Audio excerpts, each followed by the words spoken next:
Hello. I am so happy. My name's Samantha, by the way, if you didn't know, and I turned 26 tomorrow. I'm currently at a chateau in the French countryside having such an incredible experience that will probably be its own video later. But because I am turning 26, I really wanted to be intentionally reflective. I've been doing such a great job of trying to be so present here while I'm having this incredible experience. But I love to be sentimental, I love to be reflective, and I think birthdays are a perfect opportunity for that. So I thought it would be a great idea for me to center myself, sit down with you, and for me to share 26 things I learned by the age of 26. Also, these are in no particular order, and maybe take everything I say with a grain of salt. But also, I really stand by a lot of these things. Number one, you do get to choose your perspective. It's hard. It's hard to sometimes when you're stuck in your own ways. And it's not as simple as just be happy. But I do believe you hold the power to change your perspective. And changing your perspective will ultimately help you create the reality that you want. So journal.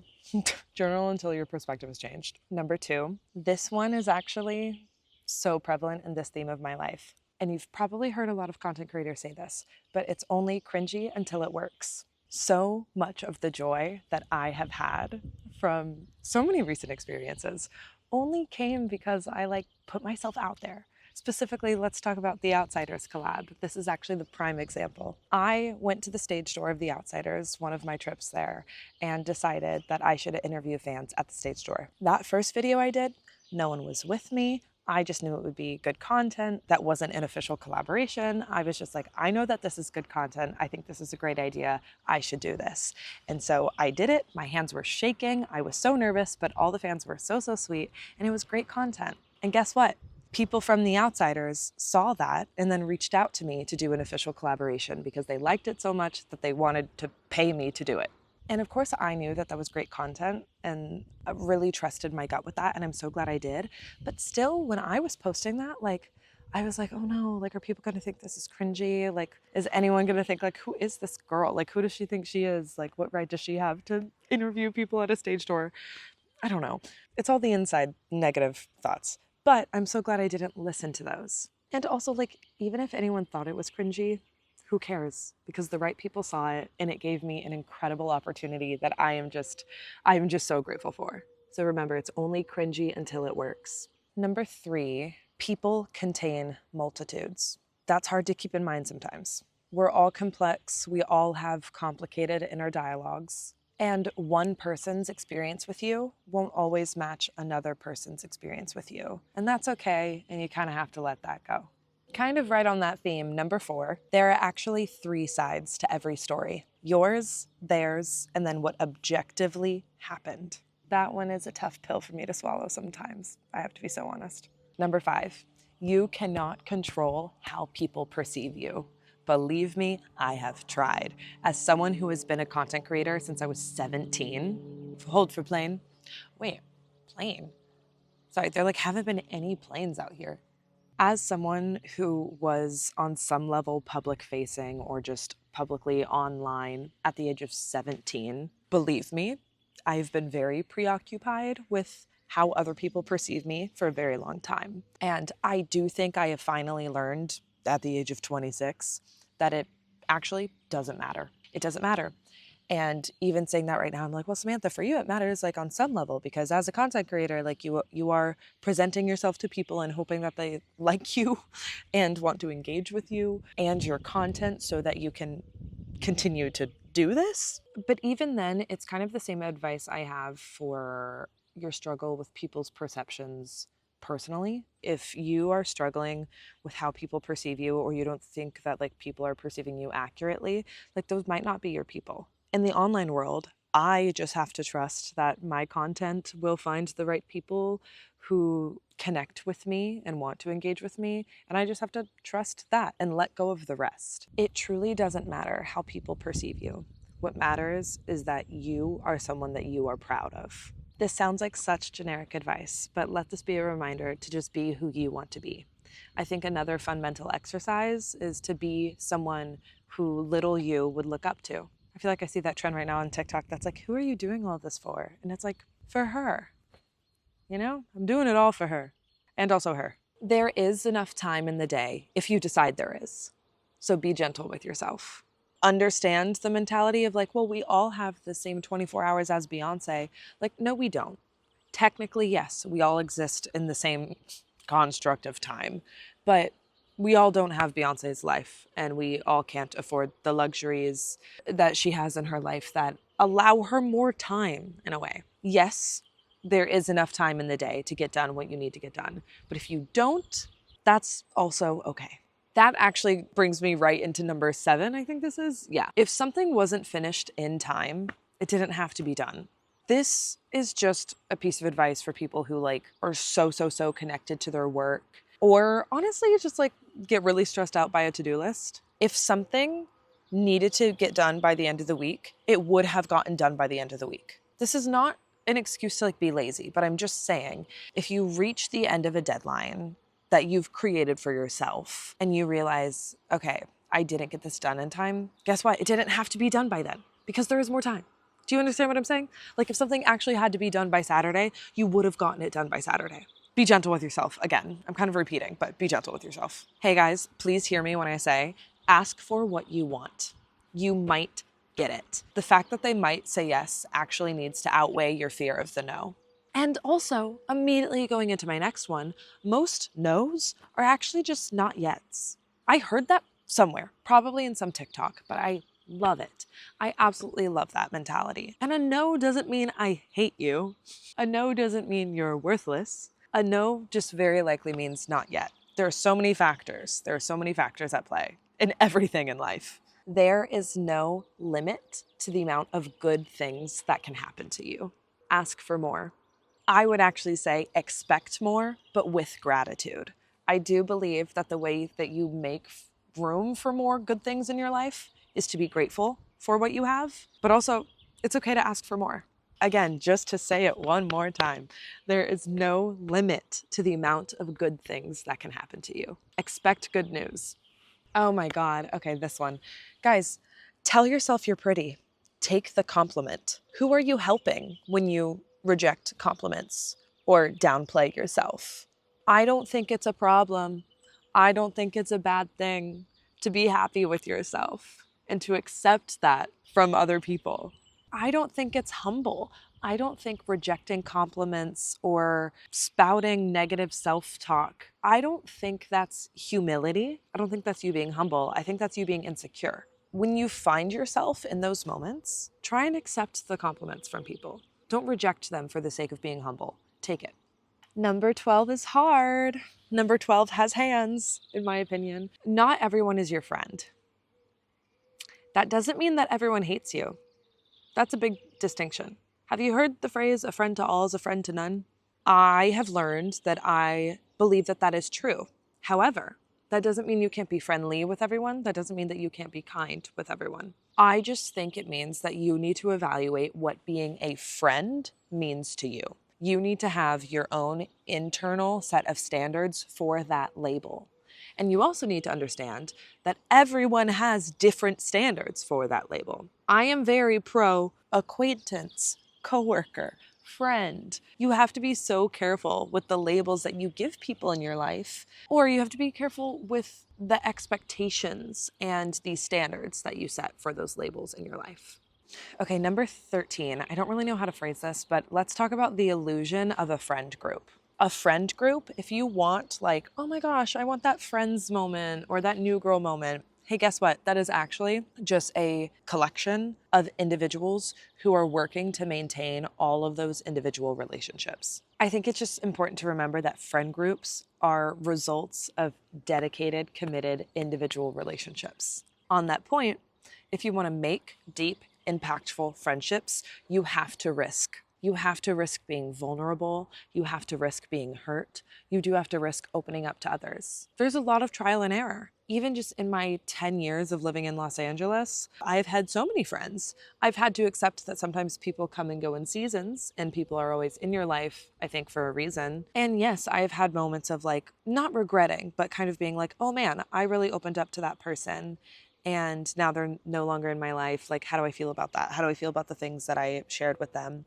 And honestly, I think it's a risk that always pays off. I'm not saying that you should just like immediately trauma dump with everyone that you meet at coffee, but I think, yeah, you just have to acknowledge that you do have to give to the friendship what you want to receive from it. One of my favorite pieces of advice is this. When you're anxious, when you're upset about something, when you're stressed about something, ask yourself, will this matter in 5 seconds, 5 minutes, 5 hours, 5 days? There's a big ass bee, horsefly, something on my leg. It's kissing me, but I don't like it. Hey, little guy, what if you like, thank you. Okay, you see what I'm saying. Will it matter in 5 days, 5 weeks, 5 months, 5 years? That helps you categorize how much of your energy is actually worth putting into this thing. Like, if future me isn't going to be worried about this, then like, why do I really need to concern myself with this in the present? I understand that there may be some practical applications there that like isn't great advice, but I'm talking more so about like emotional, heady things. Oh my God. Okay, this one. Cry. Okay. Feel the feeling. I am someone who I don't like to feel anger. I don't like the emotion of anger, but I have had to learn that I need to let myself be angry in order to process some things. That is so important. You don't have to claim every feeling that you are feeling, but I think the only way to really like let it go is to let it pass through you. You can't just feel it and then like shove it down, because then you're not processing it. Then you're not letting it go. And you learn from it too. You have emotions for a reason. You learn from these emotions, okay? So please cry, be angry, be happy. Let yourself be happy. Oh my God. I feel like we always talk about like, oh, like, yeah, I don't really like to cry, or I need to cry more, or oh, I don't let myself be angry. Some people don't let themselves be happy.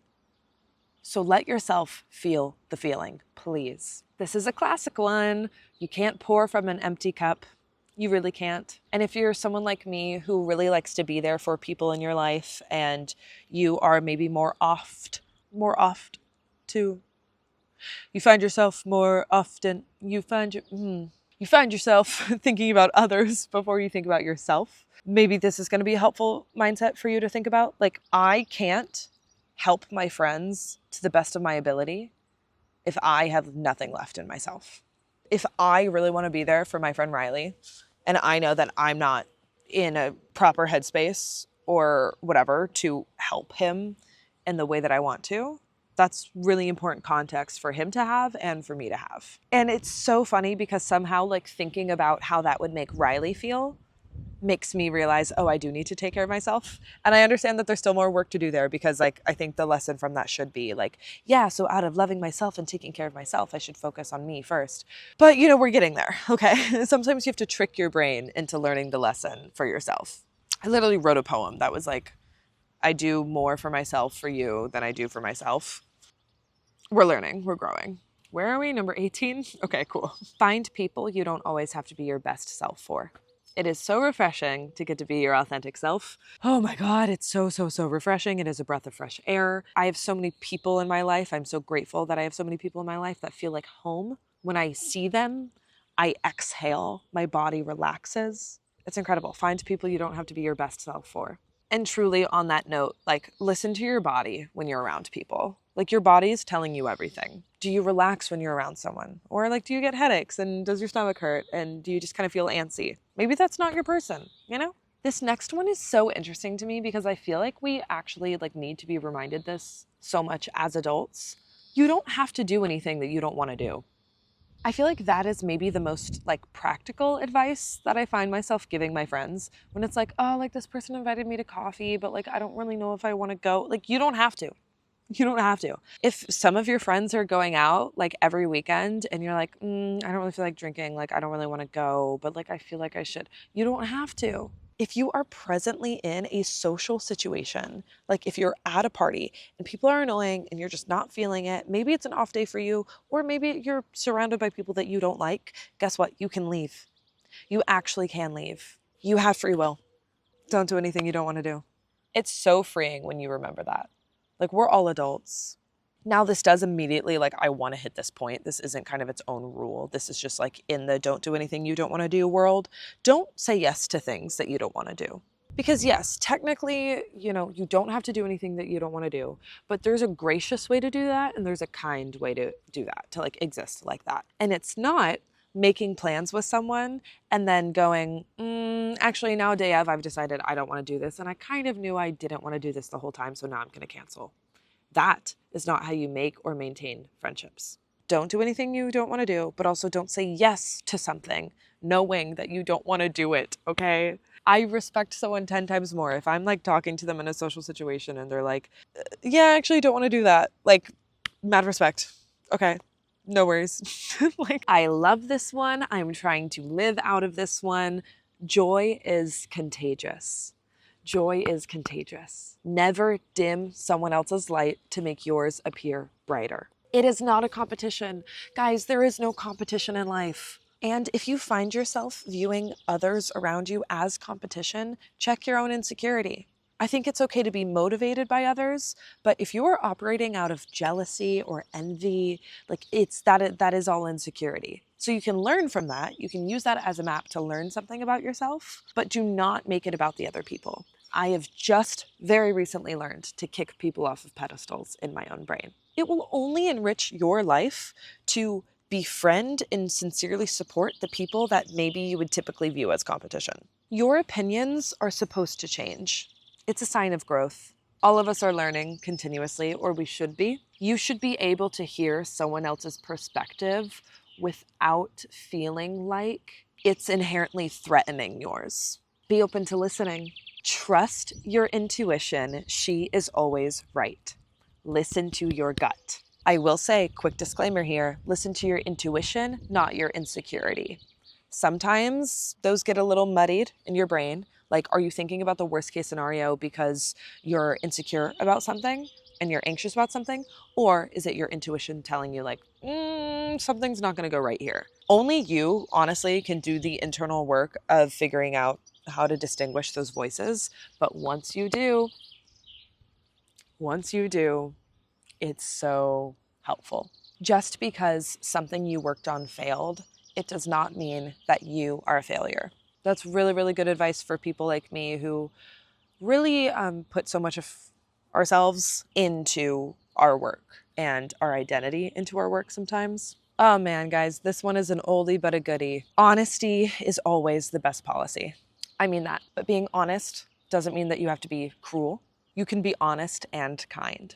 Love is a beautiful, beautiful risk. I don't believe you ever lose anything in love. And if you feel like you have lost something in love, try and find the way to find that again in yourself, because it's a beautiful risk and nothing is ever lost. It always comes back to you. Oh my God, I think I finally did it. I think we are at 26. And this is maybe the most like beautiful place that I could be saying this. If you're not enjoying yourself, what's the point? What's the point? Life is meant to be enjoyed. Thank you for sitting and listening to me talk. I am so grateful. I very recently just hit 100K subscribers on this channel. That is crazy. And like, guys, I really can't wait to like really reflect again after this trip.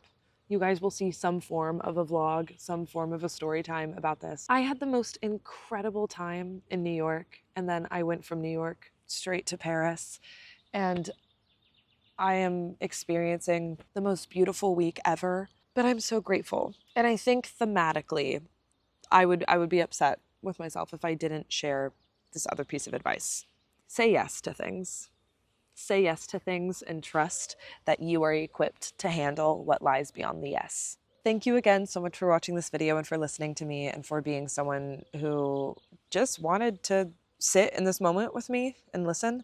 Did you write any of these down? Well, I guess, okay, wait, you don't have to, because this is existing in a video on the internet that will be here for as long as I decide it is. What was your favorite piece of advice? What was your favorite thing? What was your favorite number? Tell me, please, in the comments, because I'm so curious what resonated with you the most. Please share. Thank you again to everyone who subscribed to this channel and got me to 100K. That's incredible. I'm going to go enjoy the chateau. What a time. What a time to be alive. I will see you guys very soon. Bye.